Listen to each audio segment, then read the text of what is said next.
जय श्री कृष्णा, राधे राधे। आप सभी भक्तों का आज की कथा में हार्दिक स्वागत है। भगवान श्री कृष्ण और श्रीमती राधा रानी की कृपा सदैव आप और आपके समस्त परिवार पर बनी रहे। और अब भगवान श्री हरि विष्णु का ध्यान करके आज की पावन कथा का प्रारंभ करते हैं। और पद्म पुराण के आज के अध्याय में आप सुनेंगे यदु वंश के अंतर्गत क्रोष्टु आदि के वंश का वर्णन तथा भगवान श्री कृष्ण के अवतार का वर्णन। तो पुलस्त्य जी कहते हैं कि हे राजेंद्र, अब यदुपुत्र क्रोष्टु आदि के वंश का, जिसमें श्रेष्ठ पुरुषों ने जन्म लिया था, उनका वर्णन सुनो। क्रोष्टु के ही कुल में वृषणी वंशावतंस भगवान श्री कृष्ण का अवतार हुआ है।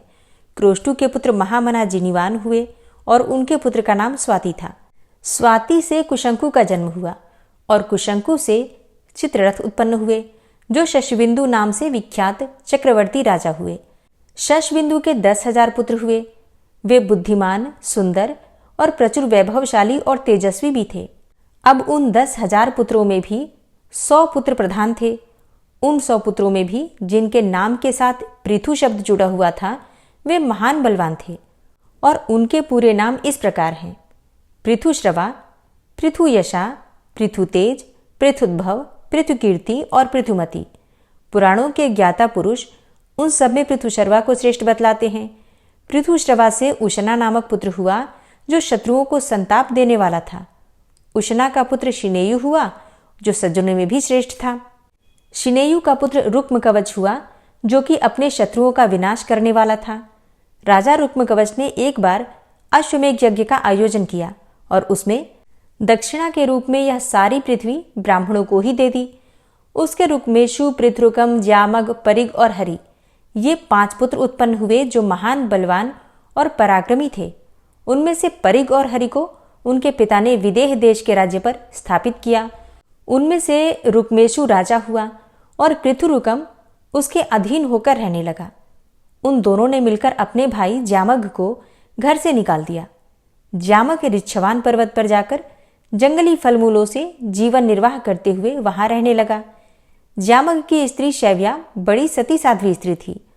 उससे विदर्भ नामक पुत्र हुआ और विदर्भ से 3 पुत्र हुए, कृत, कैशिक और लोमपाद। राजकुमार कृत और कैशिक बड़े विद्वान थे तथा लोमपाद परम धर्मात्मा थे। तत्पश्चात राजा विदर्भ ने भी और अनेकों पुत्र उत्पन्न किए, जो युद्ध कर्म में कुशल तथा शूरवीर थे। लोमपाद का पुत्र बभ्रू और बभ्रू का पुत्र हेति हुआ। कैशिक के चिदी नामक पुत्र हुआ, जिससे कि चेद्य राजाओं की उत्पत्ति बतलाई जाती है। विदर्भ का जो कृत नामक पुत्र था, उससे कुंती का जन्म हुआ। कुंती से धृष्ट और धृष्ट से पृष्ठ की उत्पत्ति हुई। पृष्ठ प्रतापी राजा था। उसके पुत्र का नाम निर्वृत्ति था। वह परम धर्मात्मा और शत्रुवीरों का नाशक था। निर्वृत्ति के दारशाह नामक पुत्र हुआ, जिसका दूसरा नाम विदुरथ था। दारशाह का पुत्र भीम और भीम का जीमुत हुआ। जीमुत के पुत्र का नाम था विकल और विकल से भीमरथ नामक पुत्र की उत्पत्ति हुई।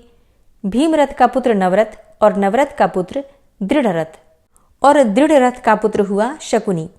शकुनी से करम्ब और करम्ब से देवरात का जन्म हुआ। देवरात के पुत्र महायशस्वी राजा देवछत्र हुए। देवछत्र का पुत्र देवकुमार के समान अत्यंत तेजस्वी हुआ। उसका नाम मधु था। मधु से कुरुवंश का जन्म हुआ। कुरुवंश के पुत्र का नाम पुरुष था। वह पुरुषों में श्रेष्ठ हुआ। उससे विदर्भ कुमारी भद्रवती के गर्भ से जंतु का जन्म हुआ। जंतु का दूसरा नाम पुरुद्वसु था। जंतु की पत्नी का नाम वेत्रकी था। उसके गर्भ से सत्वगुण संपन्न सात्वत की उत्पत्ति हुई, जो सात्वत वंश की कीर्ति का विस्तार करने वाले थे। सत्वगुण संपन्न सात्वत से उनकी पत्नी कौशल्या ने भजिन, भजमान, दिव्य तथा देवावृत, अंधक, महाभोज और वृष्णि, इन नामों के पुत्रों को उत्पन्न किया, जिनसे 4 वंश का विस्तार हुआ। उनका वर्णन सुनो। भजमान की पत्नी संजय कुमारी श्रीजयी के गर्भ से भाज नामक पुत्र की उत्पत्ति हुई। भाज से भाजकों का जन्म हुआ। भाज की 2 स्त्रियां थीं। उन दोनों ने बहुत से पुत्र उत्पन्न किए। उनके नाम हैं विनय, करुण और वृष्णि। इनमें वृष्णि शत्रु के नगरों पर विजय पाने वाले थे। भाज और उनके पुत्र सभी भाजक नाम से ही प्रसिद्ध हुए, क्योंकि भजमान से इनकी उत्पत्ति हुई थी।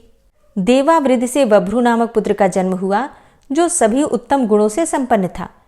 पुराणों के ज्ञाता विद्वान पुरुष महात्मा देवावृत के गुणों का बखान करते हुए इस वंश के विषय में इस प्रकार अपना उद्धार प्रकट करते हैं। देवावृत देवताओं के समान है और बभ्रू समस्त मनुष्यों में श्रेष्ठ है। देवावृत और बभ्रू के उपदेश से 76,000 मनुष्य मोक्ष को प्राप्त हो चुके हैं। बभ्रू से भोज का जन्म हुआ, जो यज्ञ, दान और तपस्या में धीर, ब्राह्मण भक्त, उत्तम व्रतों का दृढ़तापूर्वक पालन करने वाले, रूपवान तथा महातेजस्वी थे। शरकांत की कन्या मृतकावती भोज की पत्नी हुई। उसने भोज से कुकुर, भजमान, समीक और बलवरहिष ये 4 पुत्र उत्पन्न किए। कुकुर के पुत्र भुष्णु, भुष्णु के धृतिम, धृतिम के कपोत्रमा और इनके पुत्र नैमित्ति हुए। नैमित्ति के सुमृत और उनके पुत्र नरी हुए। नरी बड़े विद्वान थे। उनका दूसरा नाम चंदनोदक दुंदुभि बतलाया जाता है। उनसे अभिजित और अभिजित से पुनर्वसु नामक पुत्र उत्पन्न हुआ। शत्रु विजयी पुनर्वसु से 2 संतानें हुई, एक पुत्र और एक कन्या। पुत्र का नाम आहुक था और कन्या का नाम आहुकी। भोज में कोई असत्यवादी जन, यज्ञ न करने वाले, 1000 से कम दान करने वाला, अपवित्र और मूर्ख नहीं था। भोज से बढ़कर कोई हुआ ही नहीं। यह भोज वंश आहुक तक आकर ही समाप्त हो गया। आहुक ने अपनी बहन आहुकी का विवाह अवंती देश में किया था और आहुक को एक पुत्री भी थी, जिसने कि 2 पुत्र उत्पन्न किए। उनके नाम हैं देवक और उग्रसेन। वे दोनों देव कुमारों के समान तेजस्वी हैं। देवक के 4 पुत्र हुए, जो देवताओं के समान सुंदर और वीर हैं। उनके नाम हैं देववान, उपदेव, सुदेव और देवरक्षक। उनके 7 बहिनें थीं, जिनका ब्याह देवक ने वसुदेव जी के साथ कर दिया।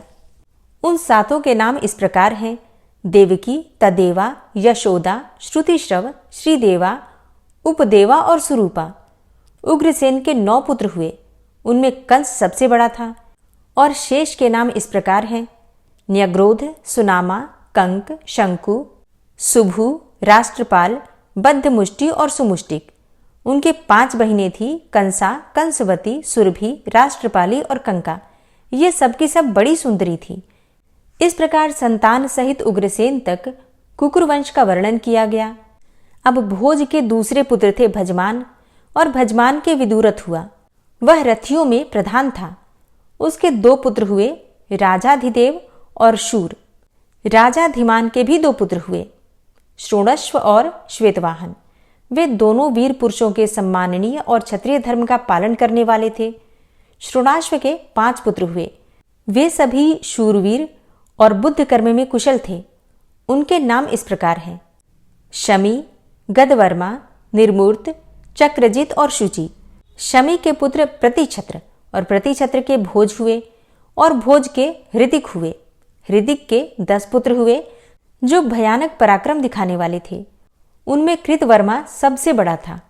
उससे छोटों के नाम शतधन्वा, देवाई, शुभानु, भीषण, महाबल, अजात, विजात, कारक और करम्भक।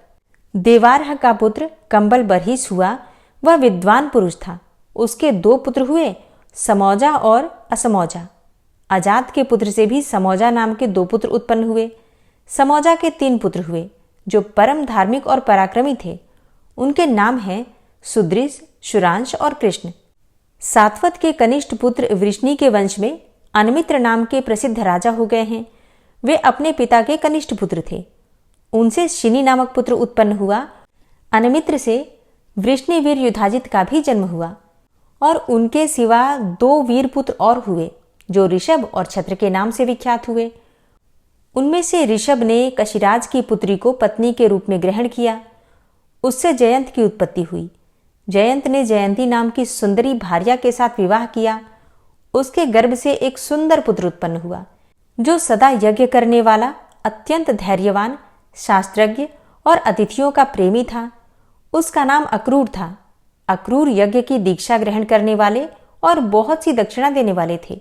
उन्होंने राजकुमारी के साथ विवाह किया और उसके गर्भ से 11 महाबली पुत्रों को उत्पन्न किया। अक्रूर ने पुनः शूरसेना नाम की पत्नी के गर्भ से देववान और उपदेव नामक 2 और पुत्रों को जन्म दिया। इसी प्रकार उन्होंने अश्विनी नाम की पत्नी से भी कई पुत्र उत्पन्न किए। विदुरथ की पत्नी ऐच्छवाकी ने मीडूष नामक पुत्र को जन्म दिया। उसका दूसरा नाम शूर भी था। शूर ने भोजा के गर्भ से 10 पुत्र उत्पन्न किए। उनमें आनक दुंदुभी नाम से प्रसिद्ध महाबाहु वसुदेव ज्येष्ठ थे। उनके सिवा शेष पुत्रों के नाम इस प्रकार हैं: देवभाग, देवखवा, अनावृष्टि, कुनी, नंदी, सक्रीवशाह, श्याम, समीढ़ु और संसस्यु। शूर से 5 सुंदरी कन्याएं भी उत्पन्न हुई, जिनके नाम है श्रुति कीर्ति, पृथा, श्रुत देवी, श्रुतिश्रवा और राजाधिदेवी। ये 5 वीर पुत्रों की जननी थी। श्रुत देवी का विवाह वृद्ध नामक राजा के साथ हुआ था। उसने कारुष नामक पुत्र उत्पन्न किया। श्रुत कीर्ति ने केकव नरेश के अंश से संतर्दन को जन्म दिया। उसके गर्भ से सुनीत अर्थात शिशुपाल का जन्म हुआ। राजाधिदेवी के गर्भ से धर्म की भाव अभिमर्दिता ने जन्म ग्रहण किया। शूर की राजा कुंती भोज के साथ मैत्री थी, अतः उन्होंने अपनी कन्या पृथा को उन्हें गोद दे दिया। इस प्रकार वसुदेव की बहन पृथा कुंती भोज की कन्या होने के कारण कुंती के नाम से प्रसिद्ध हुई। कुंती भोज ने महाराज पांडु के साथ कुंती का विवाह किया। कुंती से 3 पुत्र उत्पन्न हुए: युधिष्ठिर, भीमसेन और अर्जुन। अर्जुन इंद्र के समान पराक्रमी हैं। वे देवताओं के कार्य सिद्ध करने वाले, संपूर्ण दानवों के नाशक तथा इंद्र के लिए भी अवध्य हैं। उन्होंने दानवों का संहार किया है। पांडु की दूसरी रानी माद्रवती अर्थात माद्री के गर्भ से 2 पुत्रों की उत्पत्ति सुनी गई है, जो नकुल और सहदेव के नाम से प्रसिद्ध हैं। वे दोनों रूपवान और सत्वगुणी हैं। वसुदेव जी की दूसरी पत्नी रोहिणी ने, जो पुरुवंश की कन्या है, ज्येष्ठ पुत्र के रूप में बलराम को उत्पन्न किया। तत्पश्चात उनके गर्भ से रणप्रेमी सारण, दुर्धर, दमन और लंबी ठोड़ी वाले पिंडारक उत्पन्न हुए। वसुदेव जी की पत्नी जो देवकी देवी हैं, उनके गर्भ से पहले तो महाबाहु प्रजापति के अंशभूत बालक उत्पन्न हुए। फिर कंस के द्वारा उनके मारे जाने पर श्री कृष्ण का अवतार हुआ। विजय, रोचमान, वर्धमान और देवल ये सभी महात्मा उपदेवी के गर्भ से उत्पन्न हुए। श्रुत देवी ने महाभाग गणवेशन को जन्म दिया, जो संग्राम में पराजित होने वाले नहीं थे। अब भगवान श्री कृष्ण के प्रादुर्भाव की कथा कही जाती है।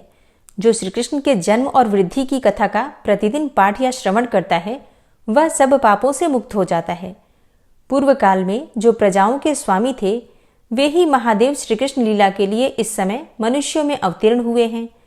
पूर्व जन्म में देवकी और वसुदेव जी ने तपस्या की थी।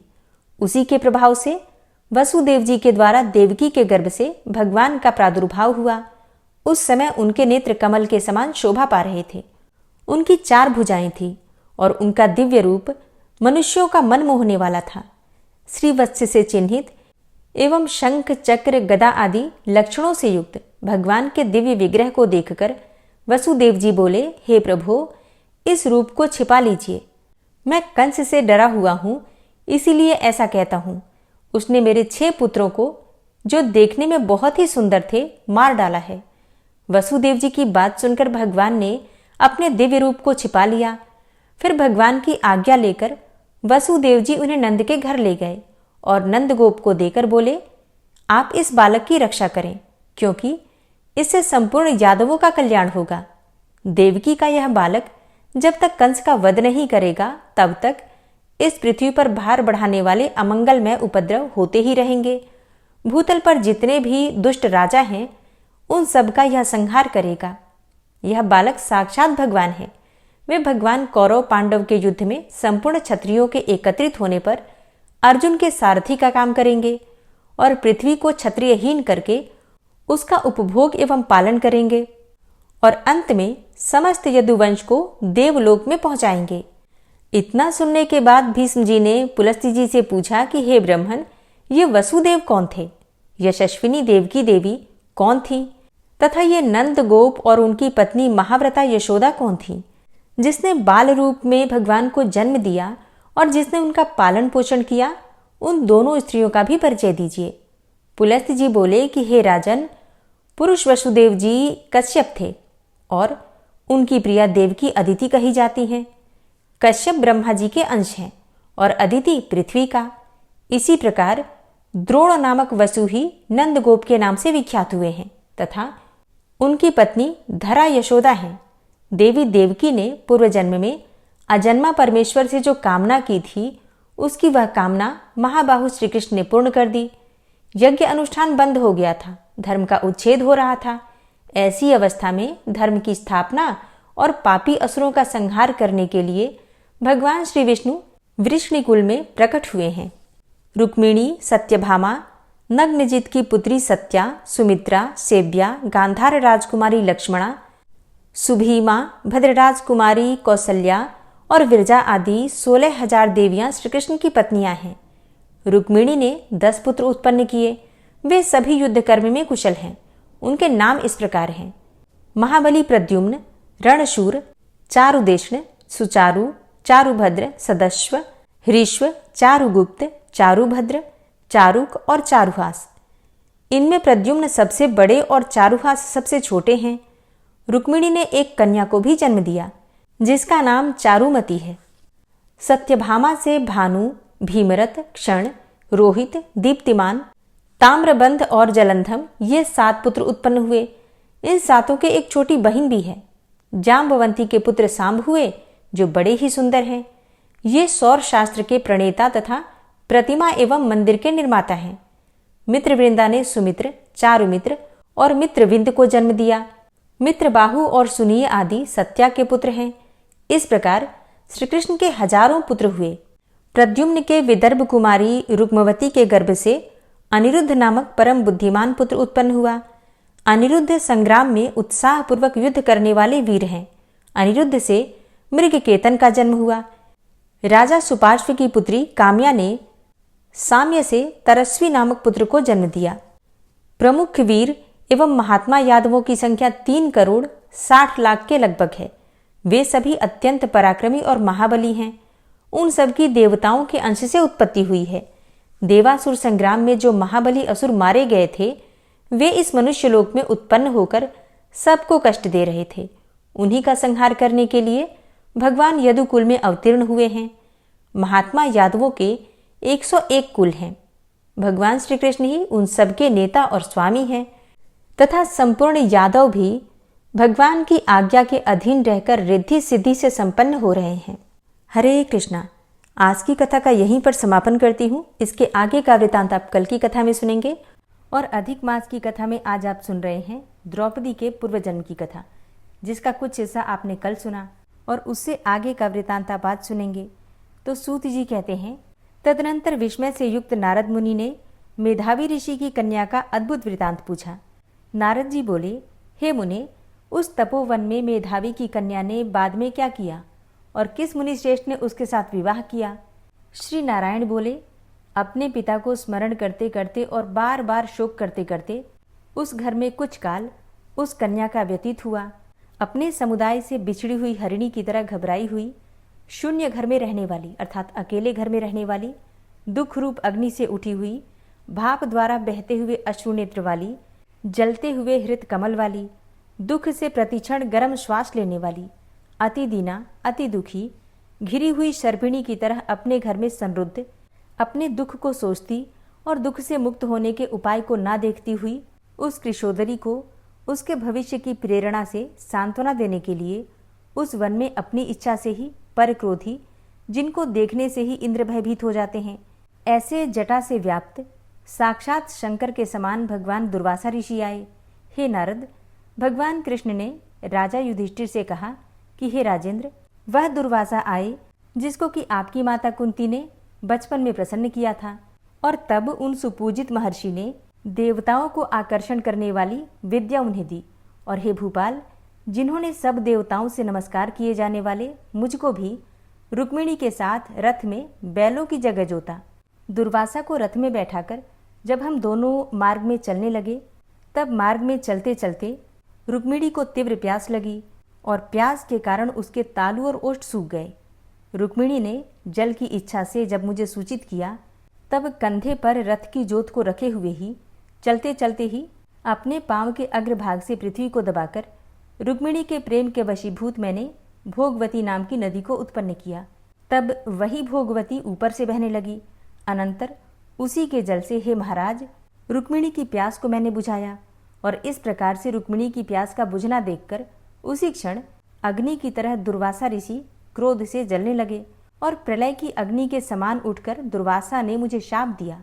दुर्वासा ऋषि बोले, बड़ा आश्चर्य है हे श्री कृष्ण, रुक्मिणी तुमको सदा अत्यंत प्रिय है, अतः स्त्री के प्रेम से युक्त तुमने मेरी अवज्ञा करके अपना महत्व दिखलाते हुए इस प्रकार से तुमने उसे पानी पिलाया, अतः तुम दोनों का वियोग होगा, इस प्रकार उन्होंने शाप दिया था।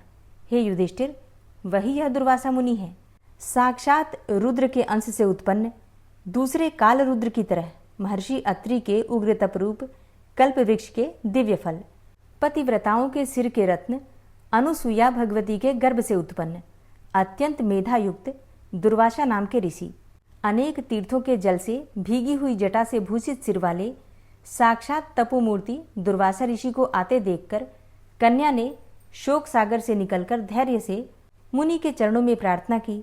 प्रार्थना करने के बाद जैसे वाल्मीकि ऋषि को जानकी अपने आश्रम में लाई थी, वैसे ही यह भी दुर्वासा को अपने घर लाई और उनके स्वागत के लिए आज्ञा लेकर अर्घ्य, पाद्य और विविध प्रकार के जंगली फलों और पुष्पों से स्वागत किया, आदरपूर्वक उनका पूजन किया। उसके बाद वह बाला बोली, कन्या बोली कि हे महाभाग, हे अत्रि कुल के सूर्य, आपको प्रणाम है। हे साधो, मेरी अभाग्या के घर में आज आपका शुभागमन कैसे हुआ? हे महामुने, आपके आगमन से आज मेरा भाग्योदय हुआ है, अथवा मेरे पिता के पुण्य के प्रवाह से प्रेरित होकर मुझे सांत्वना देने के लिए ही आप मुनि सत्तम यहाँ आए हैं।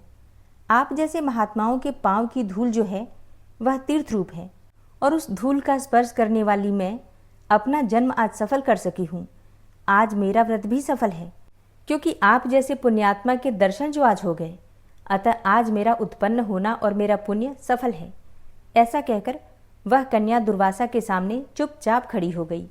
तब भगवान शंकर के अंश से उत्पन्न दुर्वासा मुनि मंद हास्य युक्त बोले, दुर्वासा जी बोले, हे द्विजसुते, तू बड़ी अच्छी है, तूने अपने पिता के कुल को तार दिया। यह मेधावी ऋषि के तप का फल है जो उन्हें तेरे जैसी कन्या उत्पन्न हुई, और तेरी धर्म में तत्परता जानकर कैलाश से मैं यहाँ आया और तेरे घर आकर तेरे द्वारा मेरा पूजन हुआ। हे वरारोहे, मैं शीघ्र ही बद्रिका आश्रम में मुनीश्वर सनातन नारायण देव के दर्शन के लिए जाऊंगा, जो प्राणियों के हित के लिए अत्यंत उग्र तप कर रहे हैं। कन्या बोली, हे ऋषे, आपके दर्शन से ही मेरा शोक समुद्र सूख गया। अब इसके बाद मेरा भविष्य उज्जवल है, क्योंकि आपने मुझे सांत्वना दी है। हे मुने, मेरी उस प्रादुर्भूत बड़ी भारी ज्वालायुक्त दुख रूप अग्नि को क्या आप नहीं जानते हैं? हे दया सिंधो, हे शंकर, उस दुखाग्नि को शांत कीजिए। मेरे विचार से हर्ष का कारण मुझे कुछ भी दिखलाई नहीं देता। न मुझे माता है, न पिता, ना तो भाई है जो धैर्य प्रदान करता। अतः दुख समुद्र से पीड़ित मैं कैसे जीवित रह सकती हूँ? जिस जिस दिशा में मैं देखती हूँ वह दिशा मुझे शून्य ही प्रतीत होती है। इसीलिए हे तपोनिधे, मेरे दुख का निस्तार आप शीघ्र करें। मेरे साथ विवाह करने के लिए कोई भी तैयार नहीं होता है। इस समय मेरा विवाह न हुआ तो मैं फिर विरशली शुद्रा हो जाऊंगी। यह मुझे बड़ा भय है। इसी भय से न मुझे निद्रा आती है और न ही भोजन में मेरी रुचि होती है। हे ब्रह्मन, अब मैं शीघ्र ही मरने वाली हूँ, यह मेरा इस समय निश्चय है। ऐसा कहकर आंसू बहाती हुई कन्या दुर्वासा के सामने चुप हो गई, और तब दुर्वासा कन्या का दुख दूर करने का उपाय सोचने लगे। श्री नारायण बोले, इस प्रकार मुनि कन्या के वचन सुनकर और इसका अभिप्राय समझकर बड़े क्रोधी मुनिराज दुर्वासा ने उस कन्या का कुछ हित विचार करके पूर्ण कृपा से उसे देखकर सारभूत उपाय बतलाया। तो मुनि दुर्वासा ने उस कन्या को क्या उपाय बतलाया, ये आप सुनेंगे कल की कथा में। कथा अच्छी लगी हो तो वीडियो को लाइक कीजिए, शेयर कीजिए, और चैनल पर पहली बार आए हैं तो सब्सक्राइब करके बेल आइकन को जरूर प्रेस कर लीजिए, ताकि आने वाली सभी वीडियोस की नोटिफिकेशन आपको सही समय पर प्राप्त हो। मिलती हूँ मैं आपसे अगली वीडियो में, तब तक के लिए जय श्री राधे।